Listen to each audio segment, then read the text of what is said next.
इतक्या वेळ आपण आतमध्ये बसून होता, नेमकं पोलीस प्रशासनाकडून आपल्याला काय उत्तर मिळालं, नेमकं काय झालं? प्रथमतः मी इथं हजर होण्यासाठीच इथं आलो होतो, कारण का मला कोल्हापूरच्या प्रेसमध्ये अनेक इलेक्ट्रॉनिक मीडिया किंवा प्रिंट मीडियाच्या लोकांनी मला प्रश्नच केला होता की तुमच्यावर गुन्हा नोंद झालेला असं समजते, आणि म्हणून मला स्वतः वाटलं की आपण कायदा सुव्यवस्था मानणारा हा संभाजी छत्रपती आहे, आणि म्हणून आपण आणि काही काही करण्यापेक्षा त्यापेक्षा आपणच इथं स्वतः हजर व्हायला येऊ, आणि म्हणून मी आज शाहूवाडी पोलीस स्टेशनला इथं आलो होतो. मी त्यांना सुरुवातीला हा प्रश्न केला की खऱ्या अर्थाने ज्या अनेक शिवभक्तांच्यावर गुन्हा नोंद केलेला आहे, तर त्यांना जबाबदार धरण्यापेक्षा तुम्ही मला जबाबदार धरा आणि माझ्यावरच गुन्हा नोंद करा, असं मी त्यांना सांगितलं. मग अनेक जो तास दीड तास जे तुम्ही म्हणता की बरीच चर्चा चालू होती, बरीच चर्चा झाली, बरीच सविस्तर चर्चा झाली, अनेक ठिकाणी काय काय चुकलं काय काय नाही सगळ्या गोष्टी. त्यात मी त्यांना सारखं विचारतो होतो की माझ्यावर गुन्हा नोंद झाला आहे का, आणि त्यांनी आता शेवटपर्यंत त्याचं उत्तर दिलं नाही मला. त्यांनी हो सुद्धा म्हटलं नाही आणि त्यांनी मला नाही सुद्धा म्हटलेलं नाही. आता हे नेमकं काय हे मला कल्पना नाहीये. आता परत निघायच्या अगोदर मी त्यांना म्हटलं की माझ्यावर गुन्हा नोंद झाला असेल तर मला ह्या मिनिटालाच मला परत कोल्हापूरला जायची काही गरज नाही, मी इथं हजर राहतो. ते काही त्यांनी त्याच्यावर भाष्य केले नाही, आणि ते इतकेच म्हटले आम्ही याच्यावर काही बोलू शकत नाही, हो सुद्धा नाही आणि नाही सुद्धा नाही.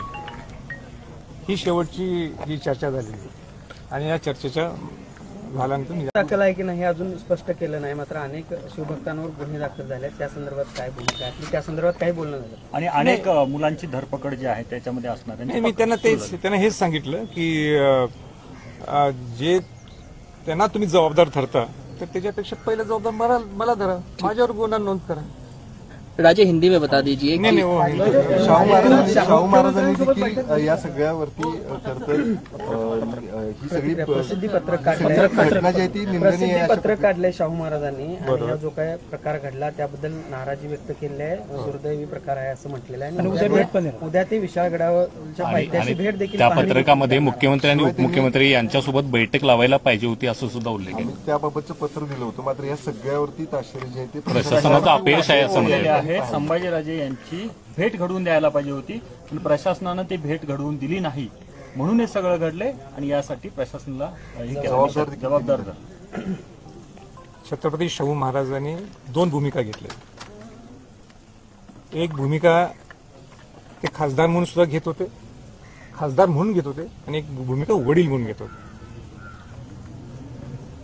आणि हे घेत असताना त्याच्यात प्रामुख्याने दोन भूमिका जे मला दिसतात, तर मी स्वपत्र आत्ताच ओझरतं मी पाहिलं. त्यातली पहिली भूमिका ही आहे की त्यांनी जिल्हाधिकाऱ्यांना आणि जिल्हा पोलीस प्रमुखांना सांगितलं होतं की छत्रपती संभाजींची मीटिंग ही आपण मुख्यमंत्र्यांच्या बरोबर उपमुख्यमंत्र्यांच्या बरोबर ही मीटिंग लावावी.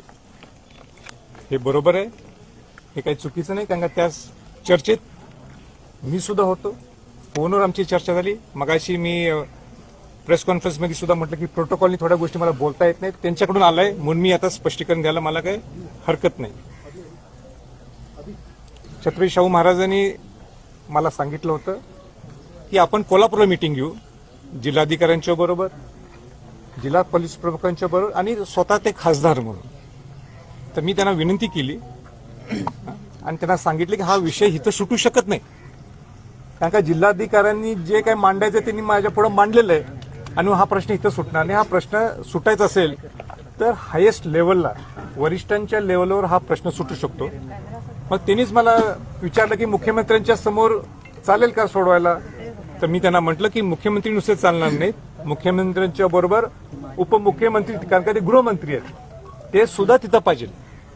आणि असंच ठरलं होतं की ते मला बोलवतील आणि चर्चा होईल, पण ती चर्चा झालेली नाही.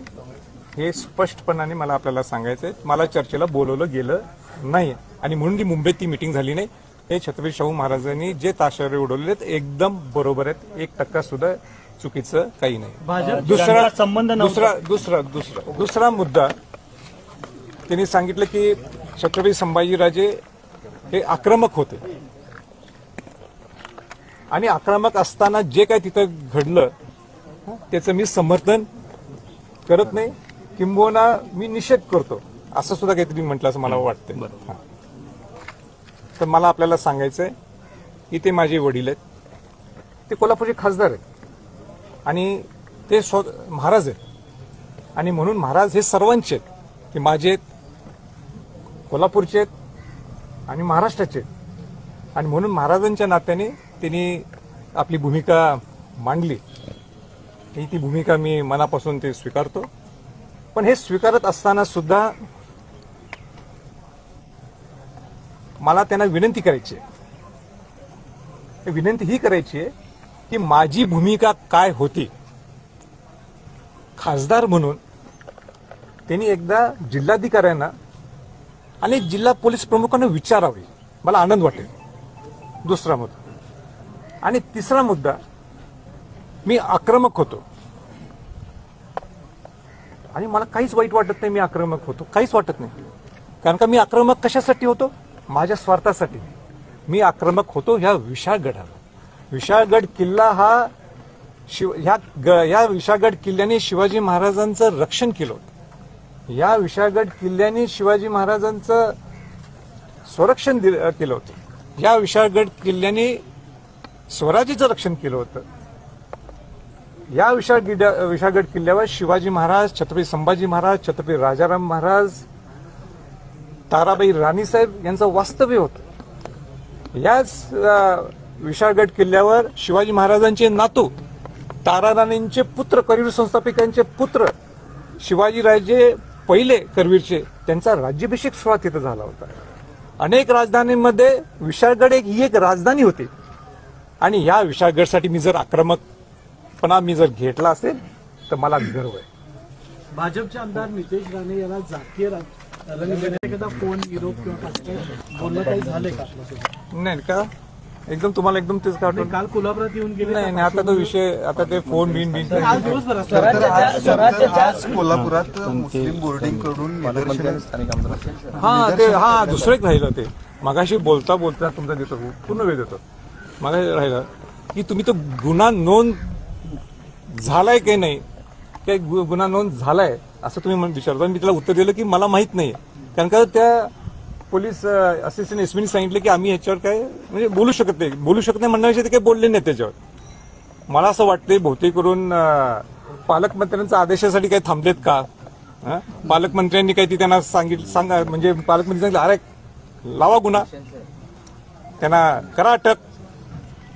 त्याची बहुतेक करून वाट पाहत आहेत का हे मला माहित नाही. कारण का आज मी जरा असं थोडंफार पुरोगमित्व काय हे मी सकाळी थोडंफार त्यांच्याबद्दल बोललो असेल. बहुतेक मला वाटतं मेसेज आला असेल की जर थांबा, मी विचार करतो आणि सांगतो तुम्हाला अटक करायचं की नाही करायचं. पालकमंत्र्यांच्या हातात आहे की मला माहित नाही. ज्या ठिकाणी तोडफोड झाली त्या ठिकाणी शाहू महाराज उद्या जाणार आहेत, संभाजीराजे स्वतः अशा ठिकाणी पाहणी करायला जाणार आहेत का, काय सांगाल? कारण पुरोगामित्वाचा तुम्ही वारंवार उल्लेख. नाही, छत्रपती शाहू महाराज हे खासदार म्हणून पाहायला निघालेले. मला ती जागा पूर्ण पाठ आहे. मी अनेक मोहिमा केलेत. मी स्वतः आपलं पन्हाळ्यात ते गोडखिंड किंवा पावनखिंड ज्याला आपण म्हणतो ते मी 3 मोहिमा केलेल्या आहेत आजपर्यंत चालत. तेव्हा मला पाठ आहे, म्हणून मला जाऊन परत बघायची गरज नाही, कारण मी स्वतः काल पाहिलेलं आहे. आणि मी खासदार नाही ना, नुकसान मी स्वतः पाहिलेलं आहे. मी काय त्याचं समर्थन कुठे केलेलं आहे. पण या सगळ्या गोष्टीला आता तुम्हाला जबाबदार धरलं जाते आणि मुस्लिम बोर्डिंगच्या वतीनं निवेदन अरे दिलेलं आहे आणि धरून तुम्हाला देतो. अटक करावं. एक मिनिट हा, धरून देत. आता त्यांना आजपर्यंत माझ्या पुरोगमित्वर त्यांना शंका वाटत असेल म्हणून ते बोलत असतील. माझी सुद्धा वेळ येईल ते मी त्यांना बोलेन.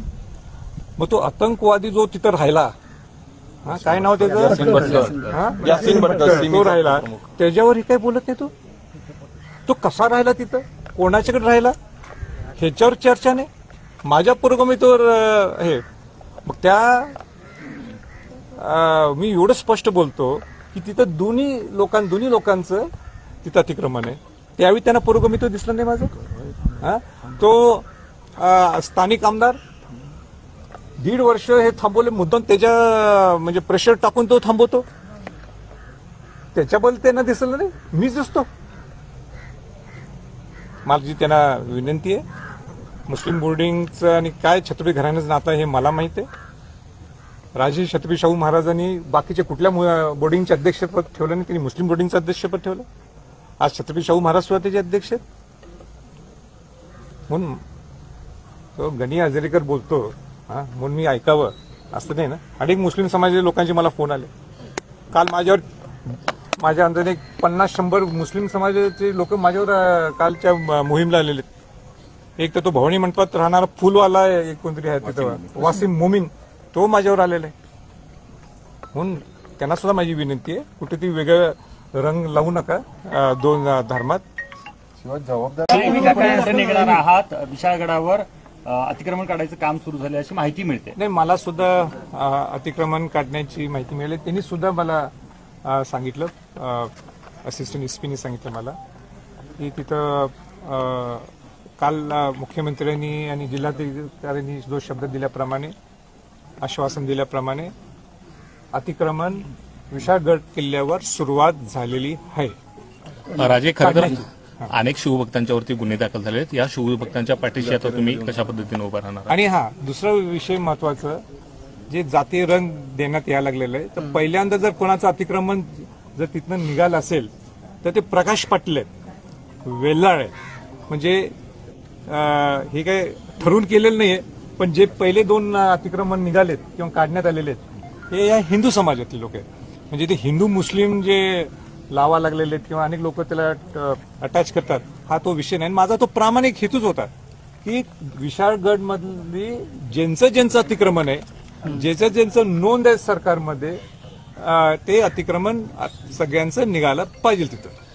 आणि ती भूमिका जी मी मांडली होती तिची सुरुवात आजपासून तिथं झाली. तुमच्यावर त्यामध्ये नाही आणि केलं तरी स्वागत म्हणजे कलम जी लावली दरोडा किंवा बरं. एक मिनिट सांगा, आमच्या स्वराज्याच्या लोकांनी जर दरोडे घातले नाहीत किंवा जाऊन कुठेतरी जाऊन अनेक गोष्टी चोरल्या नाहीत, हा, जर शिवाजी महाराज जय नारा दिला त्याला जर कलम लावलं ठीक आहे, चला. हिंदी छोटा स्थानिक आमदारांना भाजप रसद पुरवते का, या अर्थी ते 1.5 वर्ष हे थोपून ठेवत आहे. तो प्रश्न आहे काय? तो प्रश्न आहे काय? हा 100% प्रश्न आहे काय तो विचारायचा. हा, ते तिकडे आहेत म्हणून सगळं चालू आहे. 100% राजा 2 तास तुम्ही पोलीस स्टेशनमध्ये होता. अरे वा, हा प्रश्न आहे. हा प्रश्न आहे. पोलीस स्टेशन काय? हा, पोलीस स्टेशन नुसतं ऐकत होतो मी, गुन्हे नोंद झाले तर काय होते, त्या आरोपीला पुढे आणलं की त्या पोलीस स्टेशन बसवलं, कसं तो घाबरतो, काय करतो. आज मला पोलीस स्टेशनचा अनुभव, हा प्रश्न एकदम रास्त आहे. म्हणजे 2 दिवस मी प्रेशरमध्ये गेलो, पोलीस स्टेशनचा अनुभव. इथून पुढची काय असणार? पोलीस स्टेशनला सारखं येऊ नये असं मला वाटतं. हिंदी